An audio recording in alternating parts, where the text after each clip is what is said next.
Boys, the Western Conference Final is set. Minnesota Timberwolves and Oklahoma City Thunder, just like we all expected coming into the postseason, right? The Wolves taking on the Thunder for the chance to go to the NBA Finals. This should, and it looks like it's setting up for one or the better of the two finals, I would say. I think this one, with the rivalries, with the age of these teams, how closely they fought each other throughout the season, this should be a really fun one for us to cover over at Timberwolves on SI. Plenty to read over there already, previewing this entire series. But now it's time for us to make our predictions on video. We've already done it on the written form, on the written side, but now it's time for the predictions on the video side. So, Nolan, I'll start with you. Your predictions: Wolves, Thunder, Western Conference Finals. Who makes it onto the NBA Finals coming up in a couple weeks' time? Yeah, well, I picked the Wolves in the first two series. I just think, the numbers reflect they've been more consistent and better than both the Lakers and the Warriors. I think you can look at it now; it shows the opposite. OKC's been the best team in the league the whole way.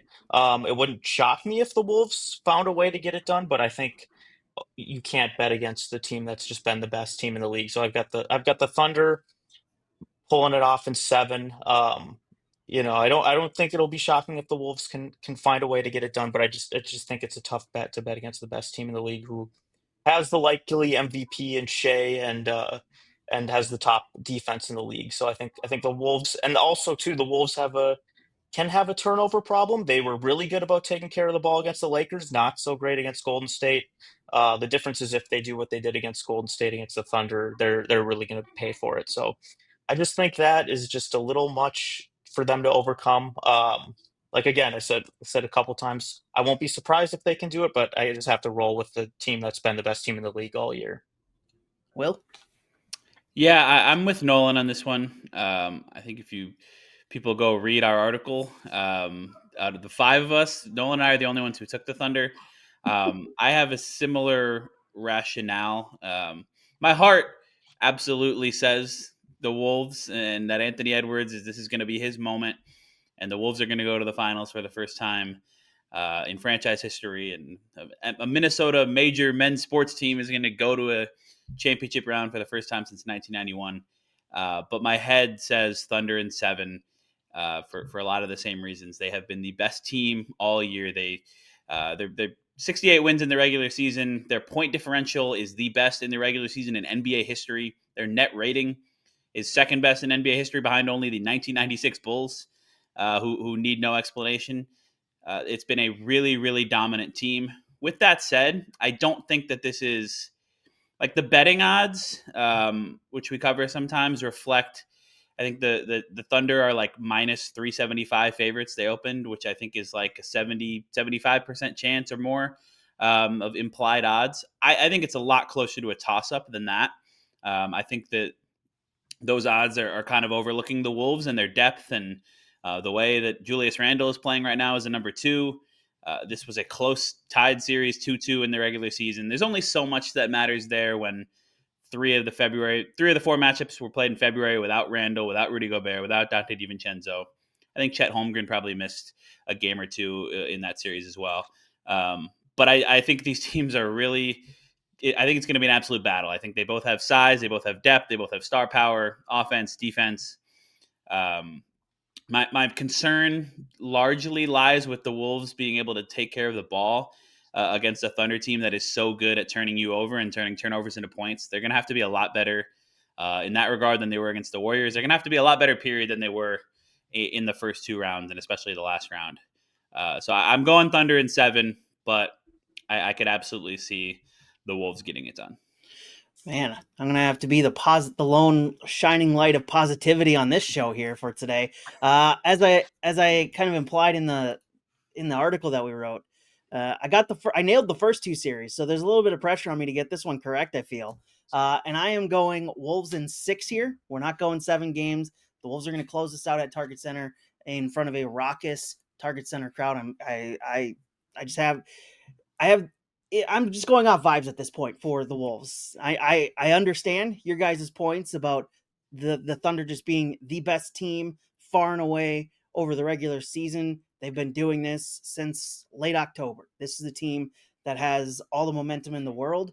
They're coming off, for me though, they're coming off a grueling series against the Nuggets, in which when you look at that Nuggets side and how they like the fact that they're playing with so little depth, it concerns me that they were taken to 7 games in that one. I get it's Nikola Jokic. I get that Aaron Gordon made some insane shots in that series, but the fact that they went 7 games, the fact that they're going to go into this series, start the series on just 1 day of rest, I think the Wolves will have the advantage there. I know they kind of stumbled out the gates against Golden State after having 5 days rest, but I think the Wolves will be better prepared for that. As you said, they got to be better with the turnover issues that they had, but I'm going with Wolves in 6.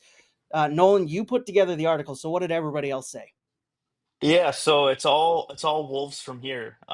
Joe also Good. had the Wolves in 6. And like we were saying before we started here, we're surprised that he had them even going to 6 games. But he's got the Wolves in 6, and he believes it's, the stars and the bigs cancel each other out. So it's kind of might come down to the benches is kind of the point he made, and he believes that, you know, Jaden, Mike, the Dante, Nikhil are going to be able to outdo Caruso, Dort, Wallace, and Wiggins. So that was kind of his point, is that the Wolves' depth will carry him through here. And then Tony also picked the Wolves. He's got him at 7. And he thinks that Julius Randle will outdo Jalen Williams is kind of the number 2 guy in that series, was kind of his biggest point. So we've got 3 out of the 5 picking the Wolves. It just happens that 2 out of the 3 here today are picking the Thunder. But Yeah, the other two are just not here helping me out, helping me I carry the Wolves flag here on this one. I did it in part. I mean, in the first round, our first round predictions, I was the only one who picked the Lakers, which I did in part because I didn't want all of us to pick the Wolves in a series that they entered as betting and seed underdogs. Obviously, I should have believed because they beat the Lakers in 5. We were all on Wolves in 5 or 6 last round, which aged well. As the Steph Curry injury helped that. But I did it in part this round because I wasn't sure what Nolan was going to do. Nolan's our objective, impartial, like beat reporter at the games covering it. I wasn't sure where he was going to go. My heart definitely said go Wolves, but my head was like, let's just in case Nolan picks the Wolves as well. I think I should hedge against this a little bit well, it's and the go thing. with go with the 68 win team that it was historically dominant in the regular It season. definitely couldn't have everybody picking the Wolves for this. I mean, because it is. I see it as a toss up. But I I do do too. think I if do like too. if Jokic somehow figured out a way to pull off that Game 7, and for a split second there in the first quarter it looked like he Yeah. might, I think the Wolves would be cruising to the NBA Finals, because you're playing Aaron Gordon on a hamstring strain, and that's already not a deep team. Yeah. I can't even believe he played and gutted it out. I mean, That was really impressive. as much as he tried to gut it out, it is crazy. But yeah, the best team won there. I think the case for the Wolves, like you can make the case absolutely that the Wolves are in a better position heading into this year's conference finals than they were last year, Hmm. even though I think this Thunder team is better than that Mavericks team was. Just because last year the Wolves were coming off the grueling 7-game series against Denver. Anthony Edwards even said this year, looking back, like his legs were not all the way there in the Mavericks series. This time it's the opposite. You know, the Thunder are the ones coming off of that tough series with Denver. The Wolves have gotten to rest. The rest obviously didn't help them very much in game 1 against the Warriors, which maybe they'll learn from that experience. I think the other angle that maybe gets overplayed sometimes, but also might matter, is that they're the underdogs in this series and they kind of relish that role. And I Yeah. think there's a real psychological thing to that where after beating the Nuggets and being so elated last year, they were favorites. I don't remember if they were betting favorites or what, but I think a lot of people thought they were favorites against the Mavericks. And then maybe they believed it a little bit too, and they come out and they lose in 5. This year, nobody outside of a few of our staff members is picking them. So I think that the fact that they are entering the series as underdogs, they're rested. There are some elements here where they're going to be ready for this series in a way that they maybe weren't last year. And if that'll be enough against a great Thunder team, I don't know. But I think this goes at least 6, if not 7 games. I think for me is also you look at how the Wolves ended the season. There was momentum that they were building, and it seemed like they were playing well. They were stacking up wins, and they carried that into the playoffs. You get two straight series, beating your opponents 4-1 in both of those series. Get some rest in between those series. I think that, as you guys said, that's going to help them have their legs in this series, which they didn't have last year. How important? We mentioned that this is their second straight trip to the conference finals. How important is that for them? Going up against the Thunder side that hasn't been to this part, that hasn't been this deep into the playoffs before, Nolan. I don't think it's all that important, to be honest, because I think the Thunder were in the playoffs. They didn't get to the conference finals, but they were in the playoffs last year. So I think they have kind of had that like playoff test where that last year they weren't ready. They were the young team. They were surprised one seed kind of coming out of nowhere. Nobody really expected them to be as good as they were, and they were kind of a year early. I think they got that experience. They kind of figured out what it might take last year, and then now this year have kind of come back with largely the same group. And showed that they're ready. They're ready for the moment this time around. So I don't think that's really a huge factor. I think maybe it's like a slight benefit to the Wolves where they had that experience last year. They're one round further, how tired they felt then, the offseason to train, prepare for that. Like, Anthony Edwards had kind of said in the offseason this season leading up here was like he wasn't there like conditioning wise, and now he knows what it takes to make it that deep. But I just don't really see that being that huge of an issue. And especially they got plenty of rest in that fourth quarter yesterday too. So there is that to come in. But I don't really see that being a huge factor. It would be one thing if they had never made the playoffs. I think that kind of like the Rockets. I didn't really think the Rockets would be ready, and sure enough, they weren't this year.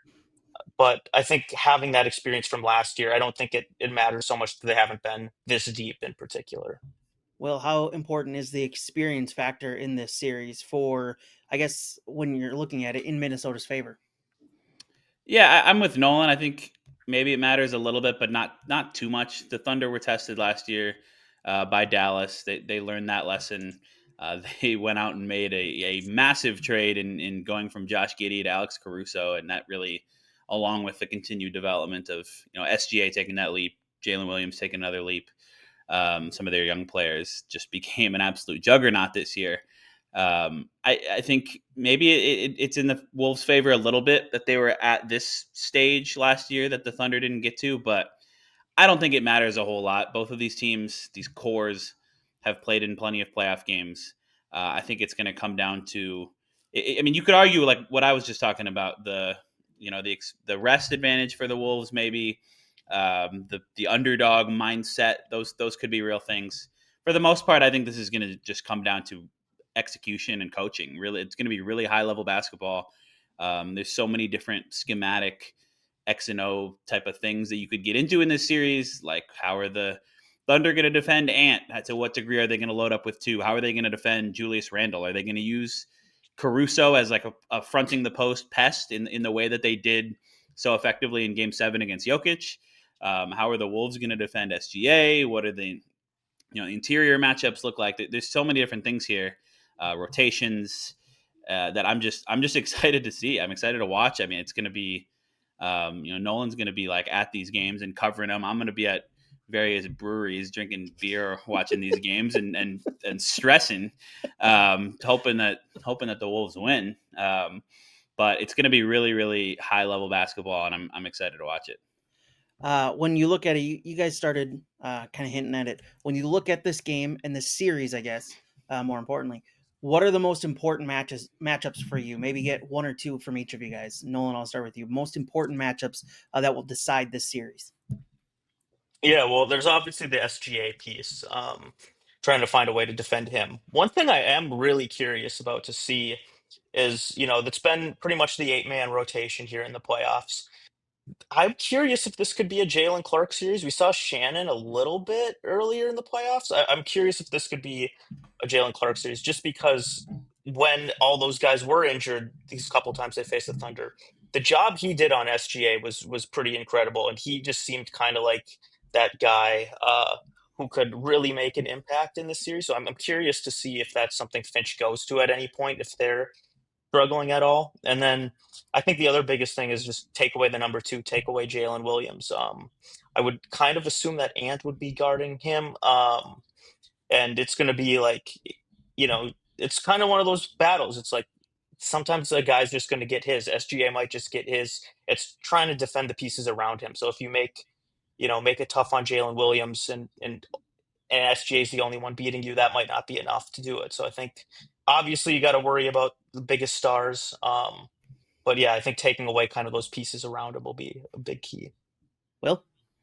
Yeah, I just to follow up on Nolan's first point. I think the Clark idea is interesting. I mean, Finch hasn't really strayed much at all from the 8-man rotation since everybody's been healthy. We did see brief spurts of Terrence Shannon Jr. against the Lakers, but I wonder, like, if there's a game where early on it kind of seems like Nickeil Alexander-Walker doesn't really have it. He's missing a few shots, whatever. Like, do they break that glass case of Jalen Clark and put him out there to hound SGA? Because he did play really well in those February meetings. SGA's numbers against the Wolves this season are really, really good. It's like 35, 7, and 7 on 51% shooting. But Jalen Clark made him work at certain times, and the Wolves won 2 of those games. So that would be interesting to me if he does that at all. I would lean towards no, just because Finch has kind of really seemed to trust the 8 guys who've gotten them here. But that'll be interesting. And then, yeah, I mean, the headline or the spotlight of this series will be on the superstars, Ant, SGA, how those guys are defended, which one does more to elevate and to lead their team. I think it's kind of safe to assume that both guys are going to play really well.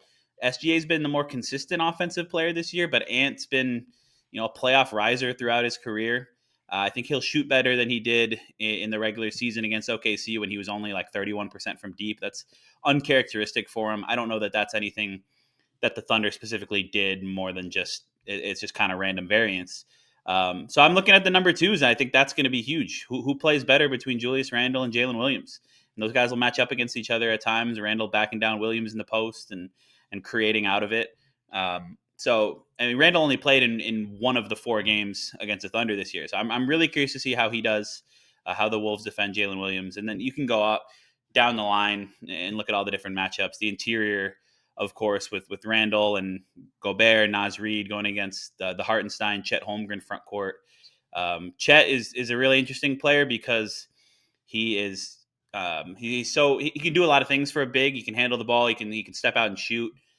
He's such a good rim protector with his length, but he does not have the size that Rudy Gobert has in terms of thickness and weight and strength. He doesn't have the size that Julius Randle has in that department. Naz Reid is bigger than him.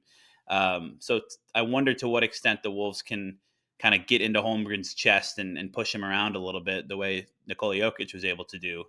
But Hartenstein helps them counter that, of course, because he's a little bit sturdier. He's really good on the offensive glass. He's really good with those little like 8 to 12 foot push shots. But yeah, there's so many fascinating pieces to this matchup. Alex Caruso is a huge player here. Thunder's deeper bench guys or other starters like Lou Dort, Cason Wallace, all these different guys. And the Wolves need more from Dante DiVincenzo, Nickeil Alexander-Walker, and Naz Reid off the bench, I think. So, there's so many different pieces of this, but I think the main one that I would look at is those number 2s, Randle and Williams. I think that'll go a long way in determining who wins this.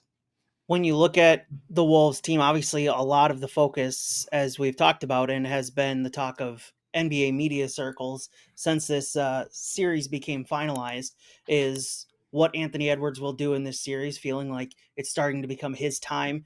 Certainly his team at this point. Will, you wrote about how close he is to taking over as the Wolves' best player of all time, greatest player of all time over KG, and feels like if you get a win in this series, you kind of take that mantle from KG, which is incredible to think about a 23-year-old taking that mantle already for the Wolves. So I'm going to put Anthony Edwards to the side because there's been a lot of talk about him, and I didn't prepare you guys for this at all before the podcast, before we started recording. Will, I'm going to give you Rudy Gobert. Nolan, I'm going to give you Julius Randle. Explain to me why they're the most important player for the Wolves in this series. Nolan, I'll start with you. Yeah, well, with Julius, I mean, he's been kind of the consistent guy where we've seen a lot of shooting struggles from the Wolves. Dante and Nikhil off the bench have not been shooting it super well. Yeah, Ant had an 0 for 11 game against the Lakers. We've just had that kind of trouble offensively. But Julius Randle is kind of the guy who's been able to steady the ship and go to the rim, get a bucket when you really need it. That's going to be really important in this series if the shots aren't falling. I think it'll be a tough series for Ant because they're really going to be clogging the paint, and they've got bigs who can rim, they got rim protectors, they got guys who can defend. It's just what's fun about this series is both these teams are just so deep and well balanced and have all the right pieces that I think it'll just be a really fun series, like good basketball. I think it'll be a great series to watch. But in the case of Julius Randle, if there's a game where Ant just doesn't have it or they're taking him away, they need somebody to score, and he's that guy for the Wolves. He's the only other guy you can really feel like can consistently give you those 20-point, 25-point games. Other guys have shown it in flashes, but he's just kind of been a mark of consistency in the playoffs here, and they'll really need that again in this series. So if he's the one of the most important players, I think that's why is they need that scoring. They need him to stop runs. They need him even defensively too. He's been really good defensively in these playoffs, first round guarding LeBron and things like that. So I think you just kind of need him to maintain that consistency that he's had these first two rounds and end the droughts and keep you afloat when other teams are going on a run and those run stopping plays. I think that's what makes him really important here in this series. Will, why is Rudy Gobert the most important player to the Wolves outside of Anthony Edwards in this series? Well, you gave Nolan an easier assignment than you gave me for sure. But the Rudy argument, I think, in this series, like if you want to look at a potential glaring advantage for the Thunder, I think it's their ability to force turnovers and the Wolves' tendency to commit turnovers. If you want to look at it the other way, what is the Wolves' biggest, maybe glaring advantage? It's 3-point shooting. They are a much better 3-point shooting team. I don't have the numbers pulled up in front of me, but definitely in the playoffs, I think in the regular season too, they're a deeper 3-point shooting team. They have more guys who can make shots. SGA can make threes, but he is not nearly the level of. I mean, nobody hit threes at the combination of rate and volume that as Anthony Edwards did during the season. So I think if the Wolves playing against a team that doesn't shoot as many threes, I think favors the impact of Rudy Gobert because the Thunder want to get inside. SGA wants to get to the rim. He wants to hit those mid-range jumpers. Jalen Williams wants to do the same thing. Hartenstein, Holmgren trying to score in the middle. I think Rudy Gobert can have a really big impact in trying to deter that because of who he can be, who he has been throughout his career as a 4-time Defensive Player of the Year, who not only blocks shots but deters a lot of them and alters a lot of them, prevents a lot of them from even being taken. And I think that matters here. I think they need him to be in there with Hartenstein and Holmgren and make a difference. They need him to catch the ball on offense and finish when those opportunities arise. But I think he's going to be really, really huge defensively against a Thunder team that wants to get downhill, wants to attack the rim, and isn't necessarily going to space you out and take as many threes as the Warriors or Lakers even. We've been talking about a healthy Wolves squad, which they didn't have at times throughout the season. I think the question that we're all missing, though, 25 minutes into this show, how important is it that the Wolves this time around in the Western Conference Final have a healthy Chris Finch, who wasn't healthy last year, ruptured patella? How important is coaching going to be in having a healthy head coach instead of relying on their assistant coaches to make all the calls? Well, I think I don't know how much of a factor it is as far as the spirit of having him walking up and down the sidelines because he was still there and running the show. Just needed Nori to help him out and call timeouts and stuff like that. But I think it's not nothing, but coaching for sure will be a big thing. I mean, this is two really good coaches who will be going up against each other, and it's going to be a lot of different things you have to account for because again, it's just both these teams are so deep and so balanced and kind of just have a little bit of everything that you can throw at each other. So I think that that'll be a really interesting thing. Like just, how many different defensive coverages are we going to see against Shea and Ant? And, how are we going to try to find ways if they're taking those guys away, find ways to score, open up things for the rest of the team. Coaching will be super important. And I think it definitely doesn't hurt to have Finch right there standing on the sidelines instead of sitting a row behind the bench this time around. Coaching battle for you, Will. How Yeah. important What's this going to look like between these two coaches? I agree that it's the actual Finch being able to stand up and walk around thing, that's not a huge deal. It helps. But the coaching battle is going to be huge between Finch and Mark Daignault. I'm curious to see how much do the Wolves run zone. The Nuggets did a little bit of that against OKC. The Wolves have done a little bit of that against OKC earlier this year, which ties into what I was talking about with Rudy Gobert, where the Nuggets just aren't as much of an elite 3-point shooting team. That's not what you're primarily scared of when facing their offense, which is a really, really, really dang good offense. So if they run some zone, how well do the Wolves execute that? How well do the Thunder execute against it in terms of being able to move the ball and exploit various gaps or holes in the zone? How well do they shoot it against the zone? So I think, coaching is going to be huge in this. It's going to be a war. It's going to be really high level basketball. Adjustments are going to have to be made within games, in between games. And it's just going to come down to which team. It's going to come down to coaching, but it's also going to come down to which team executes the coaching points and the game plans at a higher level. 7:30 tomorrow night cannot come soon enough. I cannot wait for the series to get underway at Oklahoma City to start the series, and the Wolves then returning to a Ragatz Target Center for games 3 and 4 of that one. All right, I've got a kid who really wants a new cup of juice, so I'm going to get going. Thanks for stopping by, guys. Appreciate your coverage. Go read all their work over at Timberwolves, Vikings, Twins, and Gophers on SI, covering it all. We'll be breaking down every single angle of this series throughout it. And be sure to hit subscribe to the YouTube channel. It does help us get found. Also notifies you every time we post a new video here. We'll talk to you tomorrow with another topic across Minnesota sports.